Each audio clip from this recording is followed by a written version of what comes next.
এক কাপ পরিমাণ ময়দা আর একটা ডিম দিয়ে বিকেলের মজার নাস্তার রেসিপি আজকে তৈরি করে দেখাবো। এই নাস্তার রেসিপিটা অনেক বেশি ক্রিস্পি হবে। এটা এতটাই মচমচে যেটা আপনারা একবার বানালে বারবার কিন্তু বানিয়ে খেতে ইচ্ছে করবে। এই রেসিপিটি বানানোর জন্য একটা মিক্সিং বোলে নিয়ে নিচ্ছে 1 কাপ পরিমাণ ময়দা।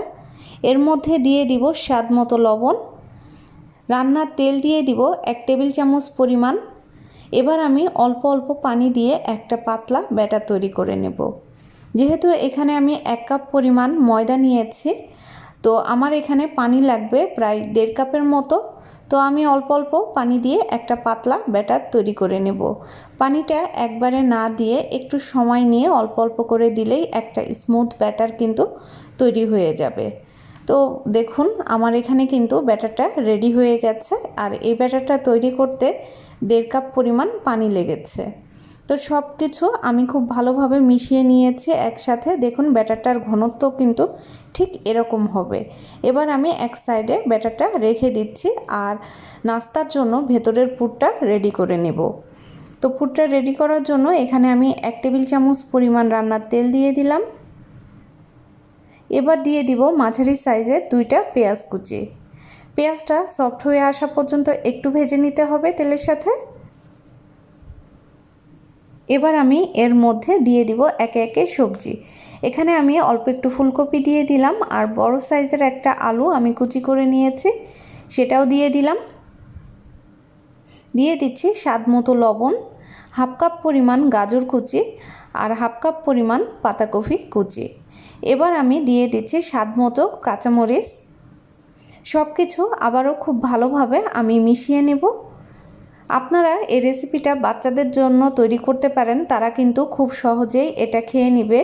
অনেক বাচ্চাই আছে যারা সবজি খেতে একেবারেই পছন্দ করে না, তাদের তৈরি করে দিতে পারেন। তো আমি 5 মিনিটের মতো ঢাকনা দিয়ে রান্না করে নিলাম। এবার দেখুন সবজিটা কিন্তু একেবারেই সফট হয়ে গেছে। এবার আমি দিয়ে দিব একটা ডিম। এই নাস্তার টেস্ট বাড়াতে হলে কিন্তু একটা ডিম আপনাকে ব্যবহার করতেই হবে, তাহলে কিন্তু নাস্তার স্বাদটা বহুগুণে বেড়ে যাবে। তো ডিমটাও আমি খুব ভালোভাবে সবজির সাথে মিশিয়ে নিচ্ছি। তো মেশানো হয়ে গেছে আমার। এবার আমি এর মধ্যে দিয়ে দিব 1 টেবিল চামচ পরিমাণ কালো গোলমরিচের গুঁড়া, দিয়ে দিব বেশ কিছু ধনিয়া পাতা কুচি। তো আমি আবারও সব কিছু একসাথে মিশিয়ে নিচ্ছি।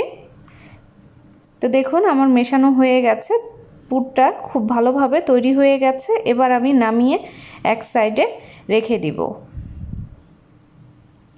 একটা ফ্রাই প্যানে আমি দিয়ে দিচ্ছি কয়েক ফোঁটা তেল।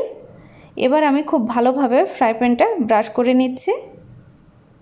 দিয়ে দিব 1 টেবিল চামচ করে ব্যাটারটা অল্পই দিতে হবে, আর প্যানের হাতল ধরে এভাবে কিন্তু ঘুরিয়ে দিতে হবে। আর চুলাটা মাঝারি হাই হিটে রাখবেন। কয়েক সেকেন্ডের মধ্যেই দেখবেন যে এটা খুব সুন্দরভাবে উঠে আসবে। তো আমি এই শিটগুলো একইভাবে বানিয়ে নিব। তো দেখুন একটা তৈরি হয়ে গেছে, আমি আরও একটা আপনাদেরকে বানিয়ে দেখাচ্ছি। এটা বানানো কিন্তু খুবই সহজ। তো প্যানের হাতল ধরে এভাবে একটু ঘুরিয়ে নিলে কিন্তু খুব সুন্দরভাবে নাস্তার শিটগুলো তৈরি করা যাবে। তো আমি সবগুলো একইভাবে বানিয়ে নিচ্ছি। দেখুন এবার আমি একটা নিয়ে নিচ্ছি শিট, নিয়ে আমি এর মধ্যে পুরটা দিয়ে দিব। নাস্তার শেপ কিভাবে তৈরি করবেন স্ক্রিনে দেখেই এটা বুঝে নিতে হবে। এটা যে কেউ তৈরি করতে পারবেন, এত সহজে আমি দেখিয়েছি, এটা সবাই তৈরি করতে পারবেন।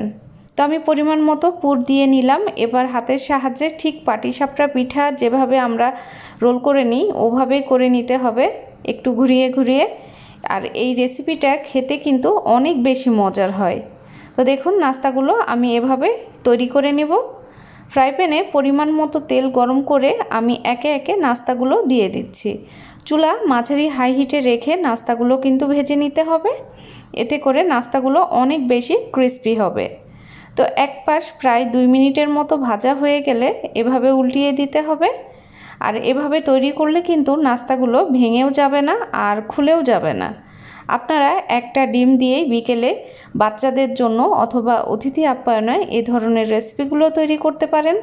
খুব সহজেই কিন্তু এই রেসিপিটা তৈরি হয়ে যাবে। আর এটা খেতে কতটা মজার আপনারা একবার তৈরি করলেই বুঝতে পারবেন যে এটা কতটা মজার হয়। তো দেখুন আমি গোল্ডেন কালার করে ভেজে নিয়েছি, এবার আমি তেল থেকে একে একে তুলে নিচ্ছি। আর বাকি যেগুলো আছে সেগুলোও কিন্তু আমি একইভাবে ভেজে নেব। তো আমি সবগুলো ভেজে নিয়ে সার্ভ করে আপনাদের সাথে দেখাচ্ছি। দেখুন সবগুলো আমি সার্ভ করে নিয়েছি। আশা করব আমার আজকের এই রেসিপি আপনাদের ভালো লেগেছে। সবাই অনেক বেশি ভালো থাকবেন। আল্লাহ হাফেজ।